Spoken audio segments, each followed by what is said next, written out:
Hello, and welcome to UX at Bytex, the video series dedicated to the intricacies of UX design. My name is Alex, and today we'll talk about the ups and downs of ideation, a crucial step of the design thinking framework. I've prepared some interesting exercises for you, so keep on watching.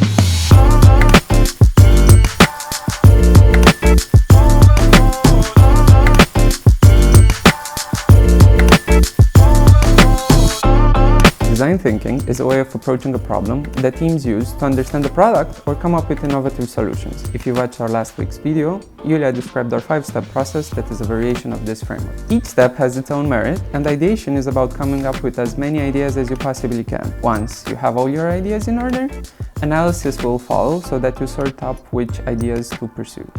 Whenever you're going through an ideation session, I'd like you to keep one thing in mind. Your goal is quantity and there are no bad ideas. Crazy is welcomed and even encouraged. It's much easier to scale back a crazy idea to something useful than it is to find a user for a solution that no one needs. Here are 4 easy-to-use UX ideation techniques that will help you accelerate your design process in no time. The third one has even gotten me out of a pickle numerous times. For all these 4 exercises, we refer to an imaginary app. Let's say a mobile payment app, and let's call it Spend It. Now, let's begin with our end goal. Each of our ideation sessions should start with laying out some of the basics, such as our long-term goal and the difficult questions that might be answered. Some of them could be, what are our long-term goals? Who are our users? What difficulties could we be facing? After figuring out all this, we can put everything in the form of a single question that will be our guide through the whole ideation process. In the case of our mobile app, we could go for something like, what can we do to increase awareness of our mobile app? Next, we have brainstorming, but with a twist, in the form of how might we questions. Their purpose is to break down your previous question statement into smaller, more actionable pieces. How you do it is very simple. You just take a piece of paper and write on it, how might we? From then on, you continue by asking everything that comes to mind. For example, in the case of our mobile payment app, we could ask ourselves things like, how might we promote our app? How might we keep users using our app? All of these are very valid questions, and you should continue writing them until you cover most or everything that comes to your mind.